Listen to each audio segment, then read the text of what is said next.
और माँ का फर्ज यही है अपने बच्चों को महात्माओं से जोड़ें, परमात्मा से जोड़ें, तभी तो माँ माँ कहलाने की अधिकारी, नहीं तो नतर वांझ बलवाद बयानी शब्द कहा गया है। ये माँ ऐसी लापरवाह माँ थी, इसने इस बच्चे के ऊपर ध्यान नहीं दिया और बच्चा मुर्गा खाने लगा, ब्राह्मण का बालक जीवों की हिंसा करने लगा, स्त्रियों को उठा उठा करके ले जाने लगा। इस माँ ने कभी ध्यान नहीं दिया।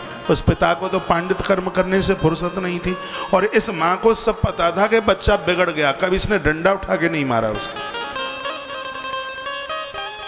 और जब हाथ काबू से बाहर चला गया था तब माथा पकड़ करके रोती है। एक दिन अब समझाने लगी, फिर क्या होगा, जब चिड़िया चिंग गई खोए तो फिर क्या होगा। फिर अभी आपके बच्चे बहुत छोटे छोटे हैं, और ये बच्चे तुम्हारे खानदान का ही भविष्य नहीं, मृत्यु लोक का भविष्य है। और वही माता पिता धनवान हैं जिनके पास सभ्य औलाद है, सभ्य संतान। मैं अपनी बड़ाई नहीं कर रहा हूं, मेरे मोबाइल में इतने मैसेज आते हैं, कहते हैं महाराज जी हम उस माँ को प्रणाम करते हैं जिसने तुम्हें जन्म दिया है। लोगों के मैसेज आते, मेरा मन गदगद हो जाता। एक बार मैं बहुत छोटा था, 7th या 8th में पढ़ता था, तो मैंने पूछा माँ जब मैं तेरे पेट में था तब तूने क्या किया ये बता। एक बार तो मैंने उसको ये पूछ लिया कि मैं तेरे पेट में था तब तू क्या खाती थी। मैंने सोचा शायद समोसा खाती हो, हाँ? चाउमीन तो चलती नहीं थी तब। वो बोलती है सौंठ के लड्डू खाए थे, तुझे सौंठ के लड्डुआ खा के पैदा किया। ये टीवी चला भाई। मैंने एक बार उसे पूछा कि जब मैं तेरे पेट में था, एक आनंद की बात बताऊं आपको, आप विश्वास कर लेंगे।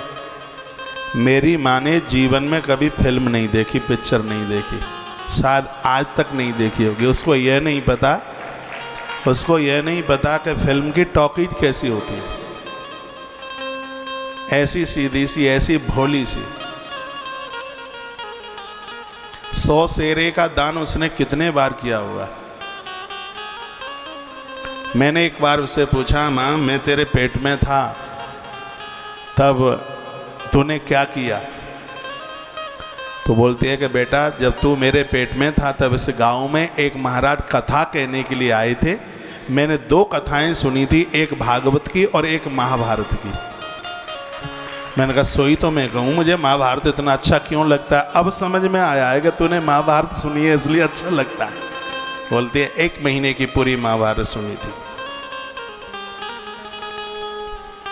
तो जब मेरे पेट में था, गांव के पास ही हनुमान जी का मंदिर है।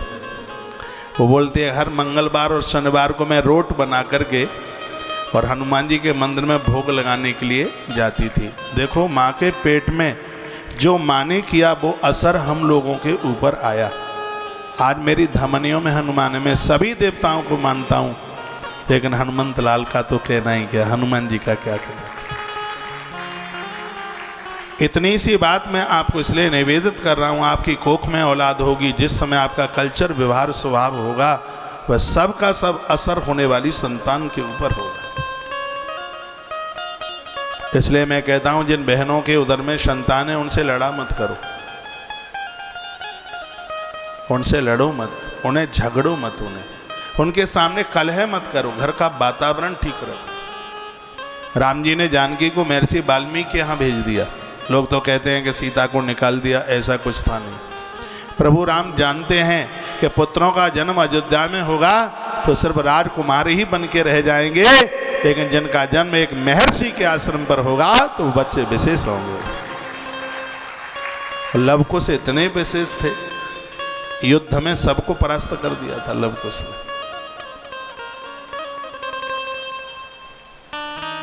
और हम तो ऐसी भी तैयारियां कर रहे हैं, एक प्रसूतिका आश्रम जिसमें बच्चों को जन्म देने से 1 आध महीना 2-3 महीना पहले देवियां आवे। वहाँ सोच तो बहुत कुछ रखा है, देखो क्या क्या होगा। वो कथा सुने, गर्भ में संतान है, वातावरण वहाँ का अच्छा होगा, तुलसी का दर्शन करेंगी, गौ दूध पीओंगी। आज डालडा रिफाइंड खा पी करके औलाद पैदा करती हैं। हजारों हजारों बहनों के लिए ऐसे सुंदर सुंदर आवास बनाए जाएंगे। फिर देखिए छत्रपति शिवाजी द्वारा आएंगे, फिर देखिए गुरु नानक देव, फिर देखिए महात्मा कपिल, हजारों हजारों माताओं के लिए ऐसी सुव्यवस्था। तो मैंने पहले भी कभी आपको बोला है, ऐसी व्यवस्था इस देश का इस इकलौता आश्रम होगा, ऐसी व्यवस्थाएं होंगी जहाँ ऋषि महर्षि उन्हें कथा सुना रहे हैं, उसका असर पूरा होने वाली संतान के ऊपर होगा। आपकी बेटी और बहुओं को मौका मिल जाएगा, ये काम बहुत जल्दी हो जाएगा। मैं लगाई हूँ, इतनी रफ्तार में लगाऊँ, बहुत जल्दी यह काम होगा। गर्भ में संतान जब होगी, आपके खान पान का, आपके विचारों का पूरा असर उस औलाद के ऊपर हो। इस माँ की ढिठाई रही, इसकी लापरवाही रही और बच्चा बिगड़ गया है। मैं 3-4 बातें और बोलता हूँ, वो ये है कि पिता के दोष से बच्चे मूर्ख हो जाते हैं, माँ के दोष से चरित्रहीन हो जाते हैं, वंश के दोष से कायर हो जाते हैं और स्वयं के दोष से दरिद्र हो जाते हैं। यदि कोई भूखा मर रहा है तो किसी और का दोष नहीं, स्वयं का दोष है। आप में ऐसे बहुत लोग होंगे जिनको माता पिता का एक पाई न मिली हो, जिन्होंने अपने पुरुषार्थ के द्वारा सब तैयार किया। आप में ऐसे बहुत लोग बैठे होंगे, मम्मी पापा का तो आशीर्वाद रहा। बहुत लोग तो कहते हैं कि हम तो इसलिए गरीबी झेल रहे हैं कि मम्मी पापा सब भैया को दे गए, हमें तो कुछ दिया ही नहीं। मम्मी पापा का तो आशीर्वाद लो, पैसा कमाओ 20 नाखूनों से, मेहनत करके।